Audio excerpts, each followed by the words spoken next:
You are listening to the Practising the Art of Small Business podcast with Shannyn Merlo and Julie Parker. Enjoy this conversation about business, leadership, and the self-awareness journey to great success.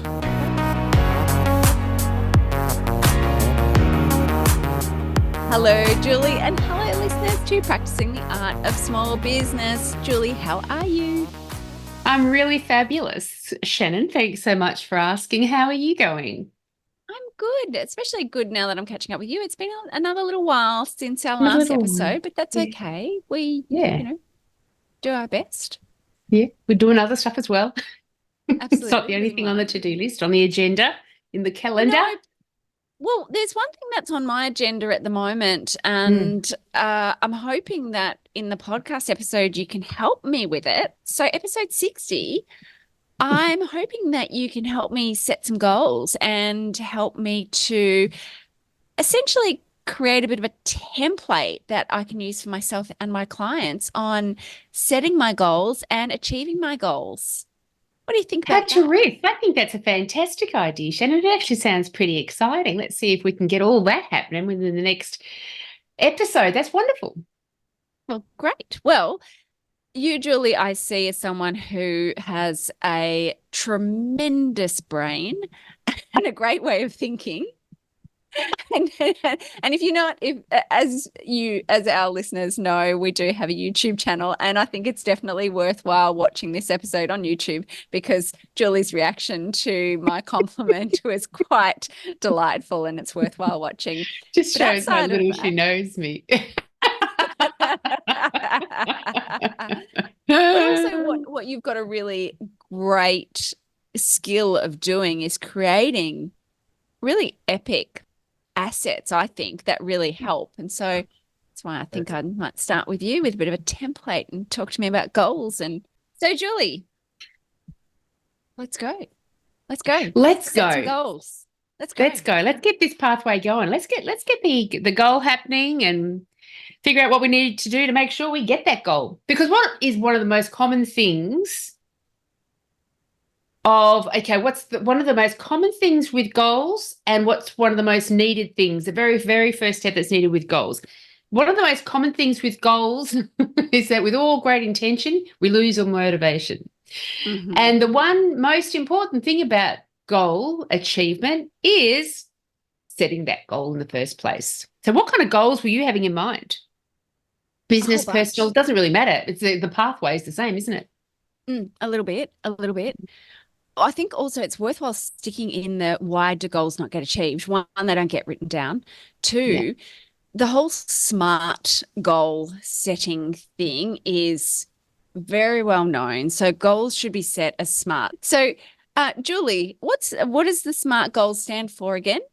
Help me out there. S is specific, be ultra specific about what you want. M is measurable. We need to be able to track whether we're on track and getting those goals. A is achievable. Don't make it too outlandish and don't make it too minor that it's not even motivational. R is for relevant. Must be a really relevant goal for you to maintain that commitment to it. And T is time bound. Pop a time limit on when you want to achieve this goal by.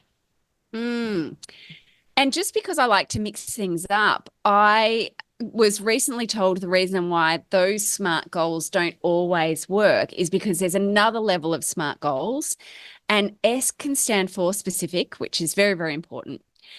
M for motivational. So you want your goal to be something that excites you and motivates you to want to change. A is for aspirational. So the values of who are you becoming as a result of the goal that you're setting, so that future version of you. R is resonant, and T is tangible. And I quite like those as well. So we don't set goals that are specific, and I think that motivational side of things is really important, and the attainable side of it and tangible, because I think I've certainly been guilty, probably, of setting goals that are so big. And this is another problem. They're so big and they're so aspirational, which is fantastic, but actually they probably weren't tangible or realistic, and they were so big that they didn't motivate me. They didn't motivate me enough to actually want to go through the hard things to actually achieve that huge goal.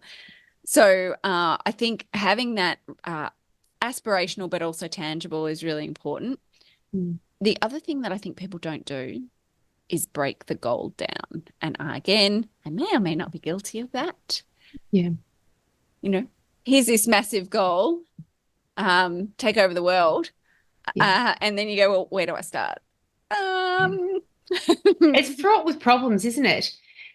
Number one point I want to quickly make is, it is an interesting thing. I think everyone is not just guilty of, it's not even the guilty of, I can understand the description of it, making goals way too big, but it's usually as a result of a lot of people out there, gurus in the space, saying you can achieve anything, go as lofty as you can, but that's not really the goal. That ends up being a vision. I think we can be very lofty when we're creating a vision for our life, what we are capable of achieving, because that element is important to us, because sometimes we really need to shift identity in order to be able to visualize and then action steps toward a greater vision. So I think there's a role for that. And so you're right, sometimes we can feel like we're guilty of setting a goal too big, but maybe it's the wrong terminology around it. Maybe what we're really talking about is a larger vision. And so now what goals do we need to achieve for that? And I also agree with you too that... Sorry, can I interrupt you on that particular point? Because I think it's a really important point to make, that really I think goal attainment is about make it really big, make it super aspirational, that vision of who am I going to be, that really big, lofty idea, but it's all about breaking it down into the next step and the next step and the next step and the next step and the next step. So in order to, have the Lamborghini, and or if that's your goal attainment, then what's the goal that I need to achieve that? And what's the goal that I need to achieve that? So I think that's an important point to make, and I really liked it. So I'm sorry I interrupted you, but I wanted to... That's not a problem at all. That's not a problem at all. The other thought that I wanted to throw in, because I've certainly done this many times over my life, is what you said before about not breaking the goals down. The very first thought, it just shows what we've got, the thoughts that we've got going on about goals. The very first thought I had when you did say, we've got to break down the goals we absolutely have to do, is how disappointing is it when we do break down the goals and by the end of week one or month one, we haven't even achieved the first step. So where does motivation go? Out the back door. But this is all what we're talking about. This is all what we're talking about with this template, isn't it? Is how do we create a template that accommodates all of that and maintains high motivation? Yeah. Because subconscious Sally loves to then get in there and go, well, you're pretty crap. You're not good enough after all. Yeah, you can't even achieve this goal. You might as well give it up. That's what my subconscious Sally says anyway. So is that the first step of your goals template, is what vision are you moving toward? Therefore, what is your primary goal that we're going to be establishing or identifying? Okay. Is a vision a smart vision, or can a vision just be an idea of a better or idealized future? I think for me, that's the key to vision. You got to take out the boundaries around it, because you don't know what you're capable of. Because in your progressive journey of achieving the smaller goals, you're becoming more and more competent all the time.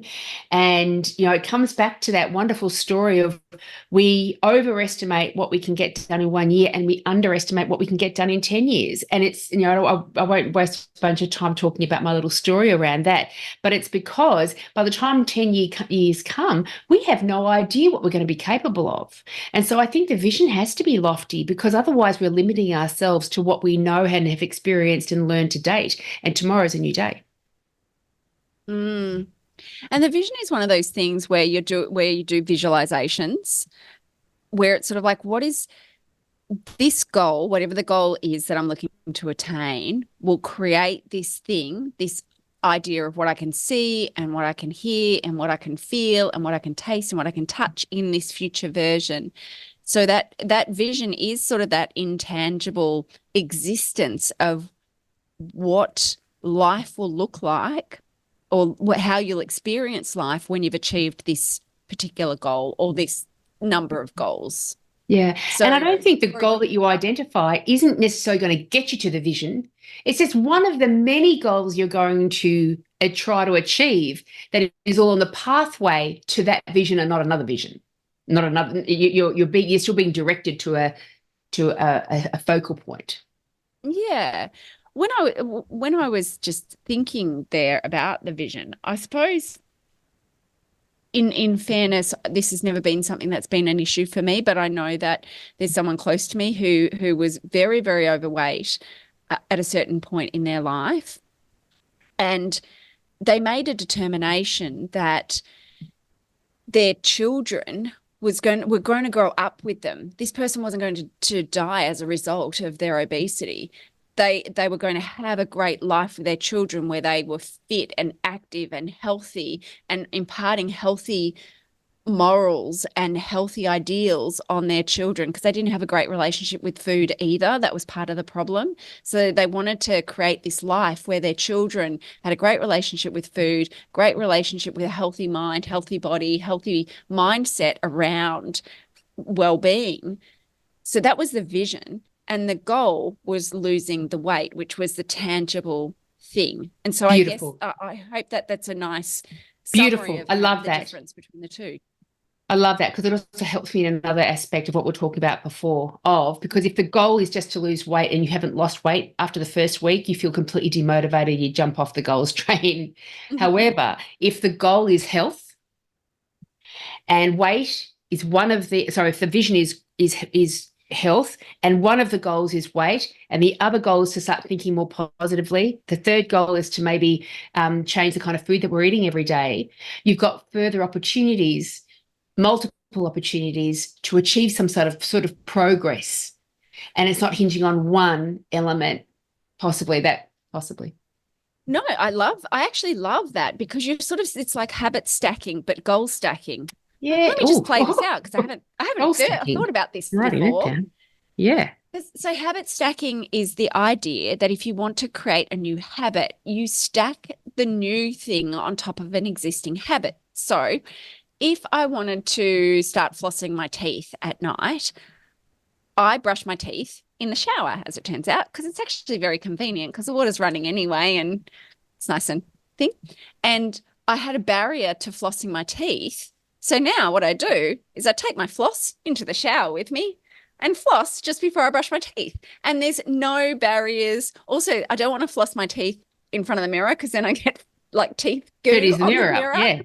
Gosh, there's so many things you're looking after with this process. I love it. Just the whole thing, Mind you, the shower takes 25 minutes, but whatever. Yeah, look, water conservation. Meh. Sometimes I think about it. The point is that when I do that, flossing my teeth becomes a really easy thing to do, because it's part of a habit that's already exists of hopping in the shower and brushing my teeth. So it's just adding an extra thing of I'm still hopping in the shower and brushing my teeth. There's one actually extra activity. So if you've got a routine and you can stack that. So goal stacking is that thing of, it's not just about losing weight. What are all the things that make losing weight something that connects together? And it's that if I can be a bit kinder to myself about my body image, that's one little habit that I can make, or a goal even that I can make, that then makes that more tangible and actually contributes to the goal. Not a great example, but I think what you said was so much more articulate. Yeah, but it's even getting me excited. This whole concept is actually getting me very excited, because if the goal in a business is just to make more money, there are so many things that impact that.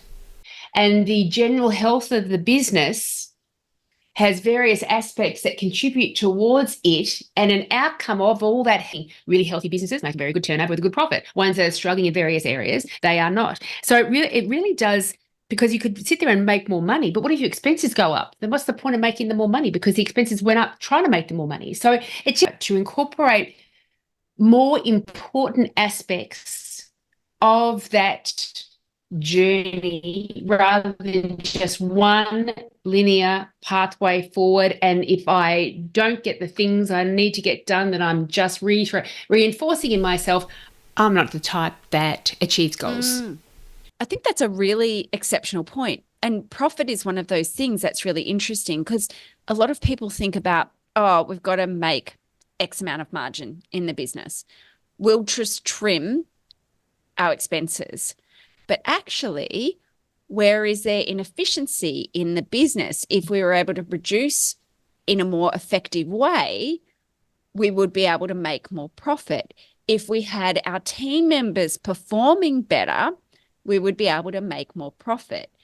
If our cost of acquisition of our customers was less, we would be able to make more profit. So looking at all of those elements, again, breaking that one thing down, we want to improve profit is our goal by X amount or X percent. What are the ways that is not just that single element? Because you're right. If we've looked at our profit and loss and our expenses and we've cut the whole thing out and we realize we can't cut any more, we're not going to achieve that profit. There's got to be another way to actually achieve it. And it might be revenue and it might be other things, but yeah. Yeah, that's it. Yeah. And it's so crucial because it's with progress that we start thinking with a mindset around our goal in a very effective way. We're not a self-destructive way. We're not sabotaging ourselves at all. And so I think, this comes back down to that outcome process goals area. So, the vision is to be healthy. The outcome goal is to lose weight. And the process goals under that are all the things that have relevance to that outcome, to your current outcome. What are the 6 to dozen things that contribute to your current outcome? And now you're establishing a goal for a new and different outcome. And so how do these process goals have to change?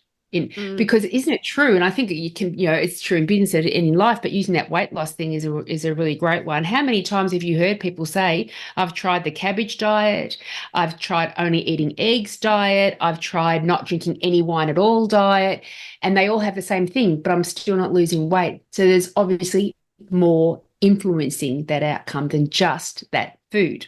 And so, when we start thinking more positively about ourselves, actually exercising in a smart way and shifting our habits around, then all of a sudden, Jean, they can keep eating exactly what they're eating, but you still get weight loss going on. Thank you for talking about process goals and outcome goals because I wrote that down. So thank you, tick, tick. Process goals are a really interesting one. And another way of hearing about this would be lead and lag measures in a business context. So the lag measure is the outcome, the end point, the thing that we can tick off. Is it done or is it not done? Did we achieve it? Yes or no? The lead measure or the process goal is what are the actions I'm going to take that will get me to that lag measure? And so just to, again, reiterate exactly what you've said, Julie, I have a habit of doing this, but, is that process goal would be a thing like, and it might even be a case of if, again, we'll just take the weight loss side of things. If you're coming from a standing start in that no exercise whatsoever, your first process goal might be upping your steps to a certain amount, not 10,000 steps because it's actually quite hard. It might be 3,000 or 4,000 or 5,000 steps. So my first goal is every day or at least once in the week. If you've got a literal sounding start, you want to kind of build on the wins. And sometimes that achievement of just one little process goal, I hit the goal once, is enough to tick it off, right? Because we go with the best intention. I'm going to do 10,000 steps every single day and I'm starting from now. Now, if you've got commitment and you know that you're going to do that, go for it. Achieve that. But we don't often achieve goals because we set that intention and we fail on a day and we go, well, yeah. And then it's okay to let ourselves down. Next week, we don't hit it twice. And the next week, we don't hit it 3 times. So it's better to set yourself up for success with those process goals of what are those little incremental mini goals that I can set myself that will help me get there. So it might be going to the gym 3 times a week. It might be eating healthy 80% of the time and still give myself 20% of time to actually enjoy food in whatever capacity you want, or wine, which I do. That's our choice. That's our selected one. And so, in that, I think this actually applies to all kinds of goals as well. One of the process goals really always needs to be your mind work. Mm. One of my goals is not to have the usual thoughts go through my mind when I feel like I'm failing. Mm. Because that ensures I continue to fail. So I've got to change the way I think about these incidental things in order to remain on the path of the goal's achievement. And you've mentioned that quite a lot, Julie, Dr. Bruce Lipton, with the affirmations and that continual thing. And it's never landed with me, or I haven't allowed it to stick in the past. But I recently did some stuff with some profiling work that I'm getting accredited for. And there may or may not have been a bit of self-esteem stuff that came out in my profile. Who knows?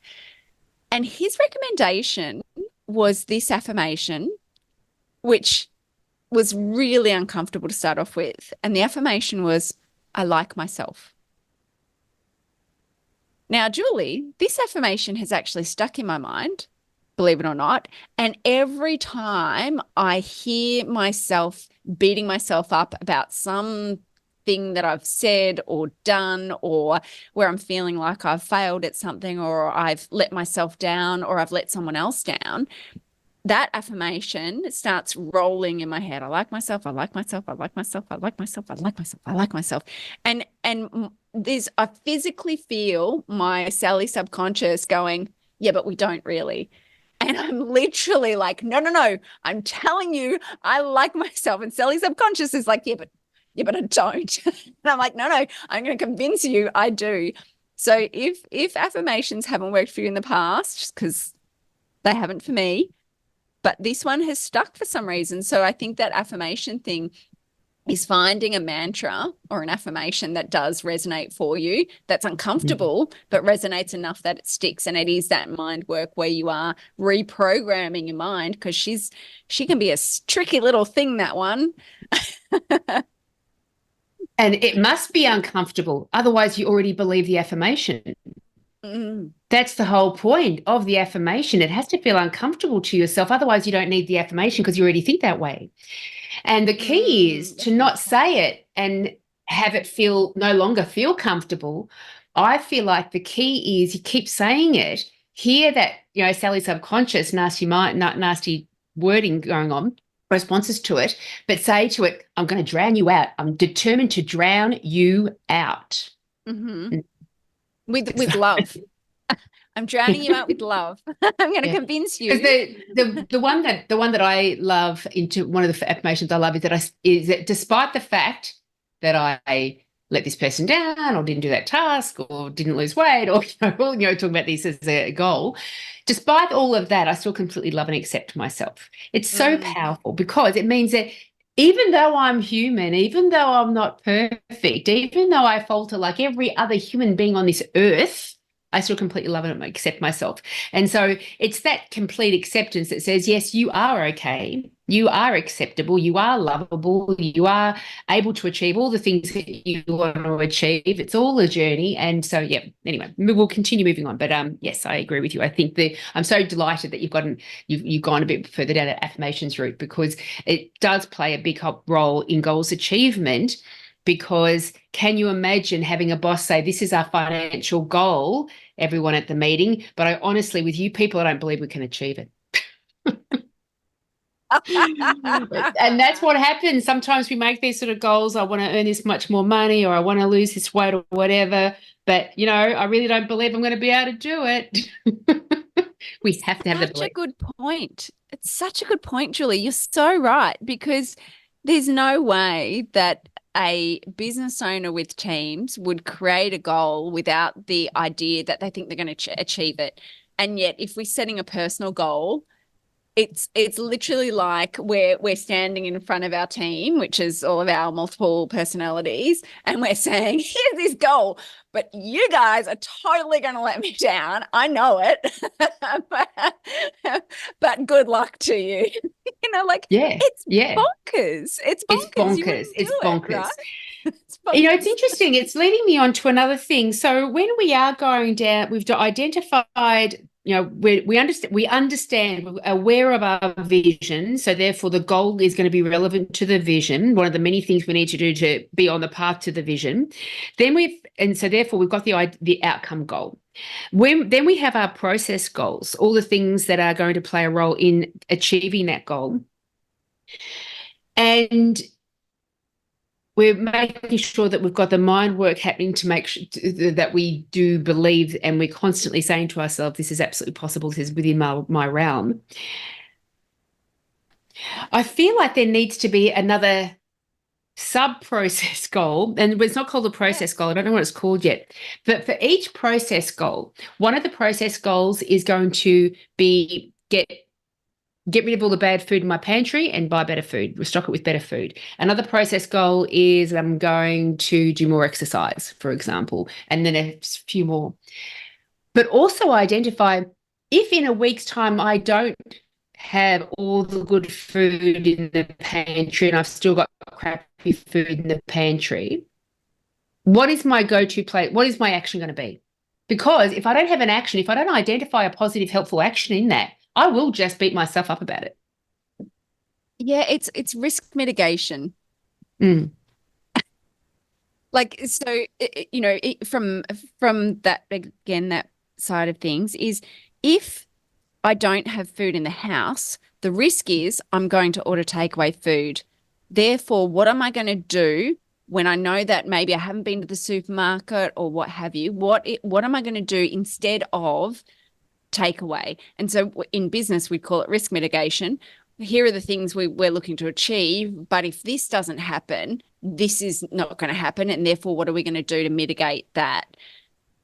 So I think that's an incredibly good point. So thinking about what's going to get in the way of achieving the goal, whatever it is, what's going to stop you from achieving the goal, and what are you going to do to put in pillars or foundations to scaffold you against those risks? Yeah, I love that. Wasn't completely online with what I was saying because I didn't explain it effectively enough, but it's so important. So that needs to be part of the template, because that's the thing. Life happens and then we get off the rails. Mm-hmm. What I'm thinking it could be called is the tripwire, possibly. So have a think about this. So I promised myself that one of my process goals was to get all good food in the house. In a week's time, I'm going to check in with my tracking process. How am I going with all the good food in the house? I look around like, well, I didn't actually get any good food in the house. I haven't got a chance to, because of all these reasons. I was very busy, my child was sick, and all the things, all the reasons under the sun. So therefore I failed. So what we normally do in that is we haven't even attempted to ensure one of those process goals is happening. And so I failed in that space. And so this is one of the call signs. This is one of the indicators that I'm not on the good path of actually achieving this goal. I think I'm already on my way out. Mm-hmm. We've got to trip ourselves up and go, no, that's not the response. That is the response you get when you want to go back to your old outcome. But we've identified a new outcome here. Mm-hmm. So what's our tripwire going to be? So the tripwire it's like saying the tripwire when I want to learn and grow is, that I need to be able to make mistakes. And then the first time we make a mistake, we go back to that old belief, mistakes are terrible and I'm not worthy anymore. What's the tripwire? Oh, when I think that's where I'm going to replace that thought or that action with this instead. Now I'm going to say that mistakes are really helpful in learning, bringing myself back on track with that process goal. Does that make sense? Yeah, it does. I don't. So when the things that we know that normally trip us up, because we haven't moved as powerfully forward with any of these process goals that we need to be able to do, what's going to be the tripwire? What's going to be the alternative action or thought we're going to have that is new me, goals achievement type of me, and not old me? And it goes so much into that. I keep reflecting back onto your change anything in your life that you want, a lot of your identity work as well. Someone I who think that's already achieves goals, what would they be thinking when they get themselves tripped up? Well, I think that's that thing when we've got that vision of who we are and what we've achieved and what life will look like, that is a different person to who we are today. And the more that we can embody that person who, what are they thinking? What are they doing? How are they being? What do they believe in? What are they telling themselves? How are they acting? How are they responding? Different to how I do today, that's helped them get to that vision. And therefore, what can I do today to be more like them? That makes sense. Yeah. That's it. And I really think it needs to be built into it that, we're not responding like you anymore. We're responding like that other person. It's so much easier to think about how somebody else would respond because it's not weighed down by our own lack of positive belief and all the rest of it. So, as part of goal achievement, do you, Julie, set yourself a little reward? This probably doesn't surprise you. I do tell myself I'm awesome all the time. Great affirmation. So it's like, see, I said I was awesome. I see you're Sally subconscious. She's got it sorted. I'm just trying to think, do I actually set myself? Oh, I suppose, yes, I would set myself a reward. It's usually wine. Like, oh, that was good. I can feel like I've achieved a big step forward. And if I do wait for the evening, 6 o'clock, but I do say, well, that's going to be a wine. But then again, I reward myself every evening. So I just make it more meaningful when I'm sipping it. I do think sometimes it's a personality style. I know some clients of mine, when we were talking about those big lofty goals, some clients, particularly of a certain style, I'll actually make the goal higher because it's the challenge of achieving the goal that actually drives their motivation, and they're really driven by goal attainment and goal achievement. Some I pull it back, and I've found that the people who are really driven by big goal achievement tend to want to have more tangible rewards. So they're the ones that I think, in my experience, are the ones where they do want to give themselves something like, nice piece of jewelry or a watch, or a holiday or something along those lines, something that it's a big thing, and it signifies the achievement of that hard work. So I've found, but for me, it doesn't work. I sort of say, yeah, I'm more like a daily wine, but I'll drink the wine whether I achieve the goal or not. It'll be commiseration or celebration. And honestly, isn't from a team perspective in work, it's different. I definitely think we've got to acknowledge and celebrate, and I've got something to say quickly about that as well. But from a personal perspective, it's been my experience that the reward is the very positive feelings that you have through acknowledging, oh, yeah, when you've tracked and you're like, yeah, look at that. And you feel so good about it. I'm not quite sure if anything tops it. Well, if someone wants to give me, a holiday because I achieved a goal, I'd be happy. I'd be happy to take it. I'm going to be honest. But there is that thing of, I don't know what it's called. The guy who wrote the 5 love languages has a book for workplaces, and it's about how people like to be rewarded. And the 5 languages of appreciation. 5 languages of appreciation. Thank you very much, Julie. My pleasure. And sometimes just saying good job can actually be good job. I really value you. You're an amazing team member. We love having you as part of this organization.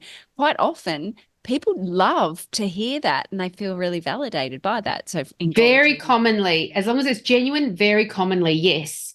One of the other things when I was doing some research around how to get a team on board with goals achievement was that a lot of teams will have planned events such as a team building day or a dinner out or a social event where they'll bring everyone together and thank everyone for their efforts.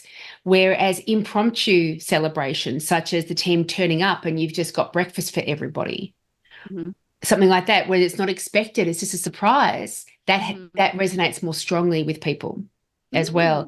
And there's a great guy, he does recruitment, and his name is da, da, da, and he's got simplified recruitment. And I saw him speak once about a previous boss that he'd had, and part of the conversations, just general social conversations he'd have with new recruits, was identifying, how do you reward yourself? For you and I, we would say wine, somebody else says a block of chocolate, somebody else says a great movie or a great book, and he would note them down. So whenever those individual people had delivered a strong performance, he would just come to their desk one day and say, here's a bottle of wine, thanks so much. And so he's giving them something that really resonates with them. I thought that was a beautiful way of acknowledging and celebrating. I actually love that. I love that.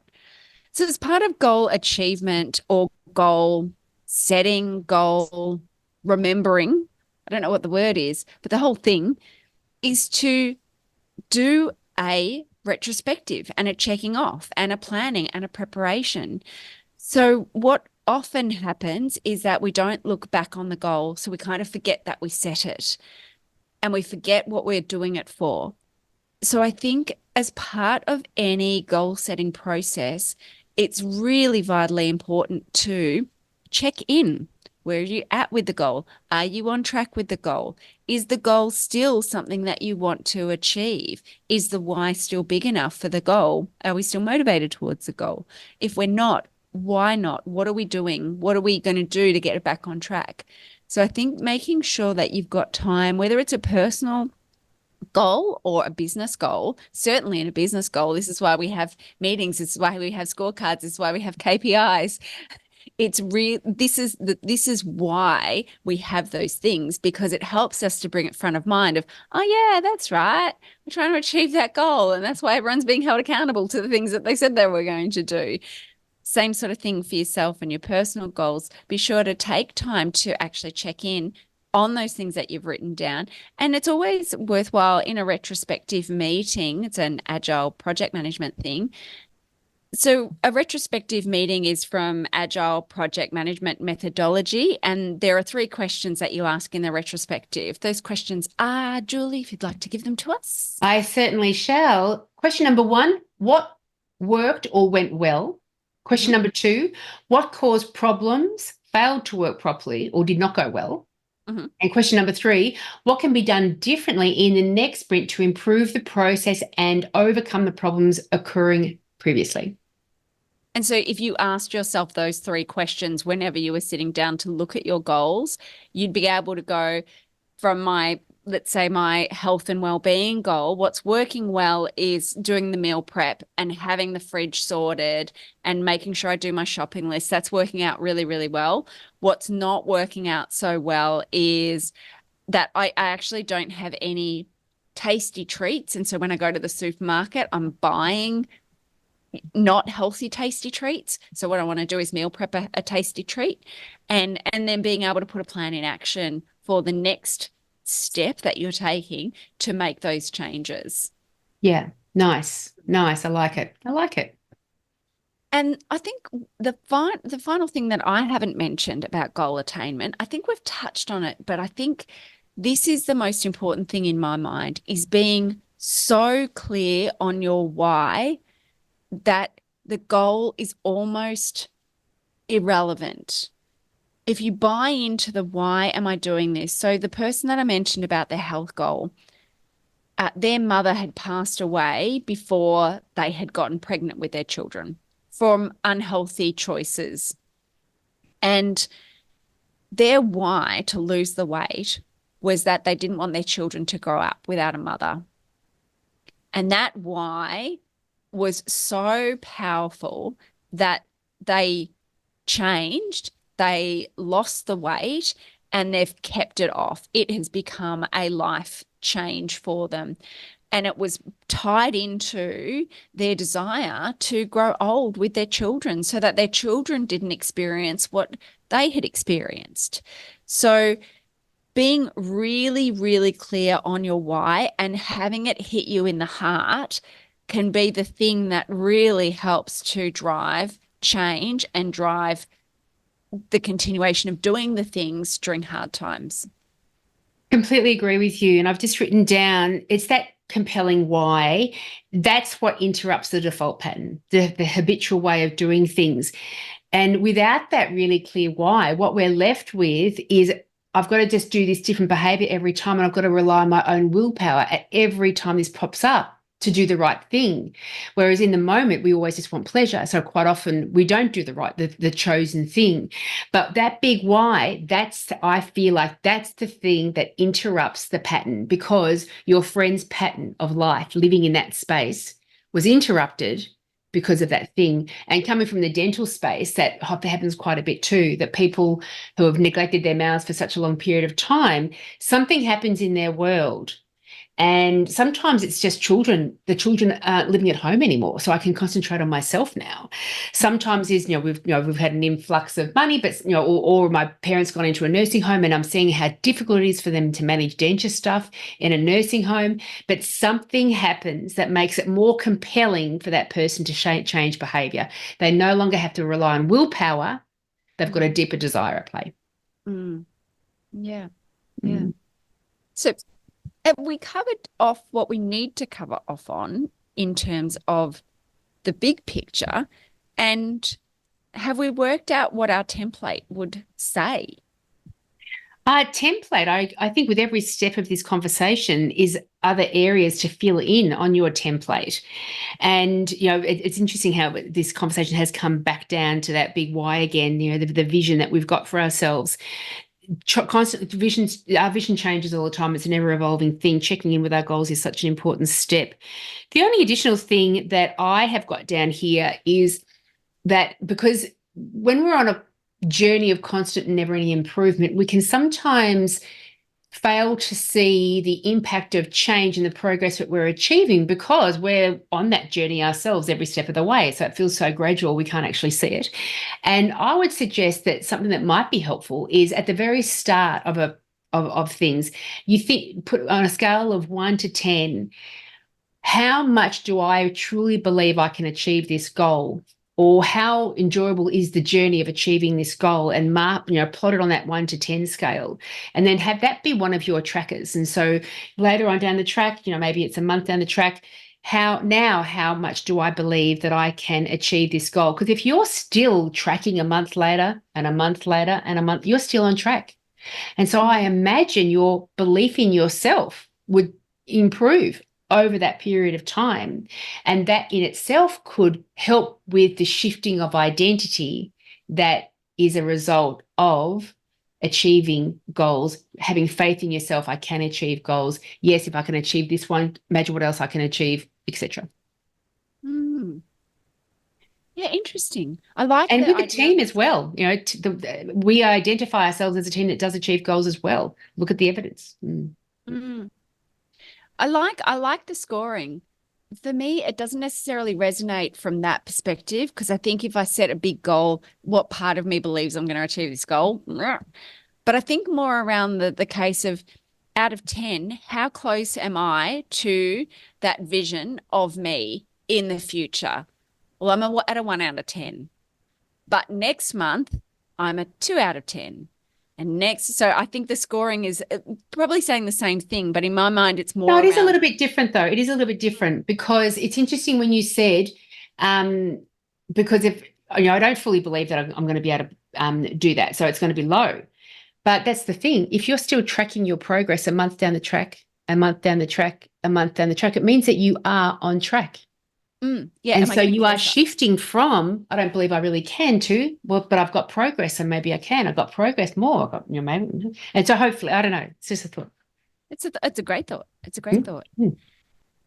Well, before we do wrap up, Julie, I do want to bring one extra thing into the element, because sometimes when we set goals, it can be too big. Like what goals, what areas, what are you talking about? So being able to put context around it can be helpful. So in business, there's a balanced scorecard, and this can be quite useful. And in a balanced scorecard, there are 4 elements. One is financial, one is customer, one is internal processes, and one is learning and growth or innovation. And in your personal life, you could look at things like the Wheel of Life. And the Wheel of Life looks at elements such as career, relationships, health, finances, personal growth, family, and spirituality. So looking at the different categories of where you want to develop can be helpful in setting goals. So, for example, the goals that I'm going to set, they're going to be business goals, and there'll be a financial goal, and there'll be a customer goal, and there will be a learning and development and innovation goal. Like what are the things that I want to be able to, skills I want to take on. And on the personal side, there's there's health goals and there are financial goals, and there's certainly relationship goals that I have. And so you don't necessarily, they say that you should do all of them, but it's more around a thinking process of categorization or categories is what I'm thinking. Yeah. Beautiful. Beautiful. So with all that said, let's wrap it up. Goal achievement and attainment is much easier when you write it down, because it's very easy to lose motivation. We want to start off with a vision, a life that excites you, and that the goals actually underpin to achieve that life. We want to have goals that are both an outcome goal, i.e. an end point, but also process goals. What are the steps that we're going to take that's going to help us to get to the outcome? No matter what you do with goal setting, you've got to do the mindset work. Believe that you can achieve the goal and you will achieve the goal. Ensure that you've got your sub-processes or your tripwires, the alternative action that you'll take if you're not achieving what you set out to achieve. Have scaffolds in place to mitigate your risks of not achieving the goal, or preempt that there's a risk and to mitigate it before you get there.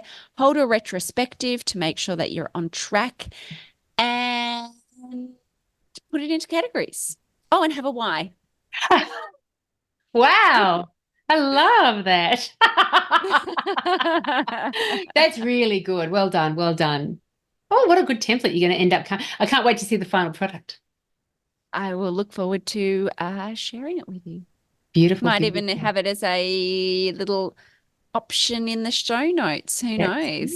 That's it. If, on our little if not website. there and our listeners want it, please hit us up and we will send one to you. Perfecto. Well, thank you so much, Shannyn. Very interesting topic. Good topic. Always such a pleasure. Ha ha ha. I'll see you next time. Okay. Ciao. Bye.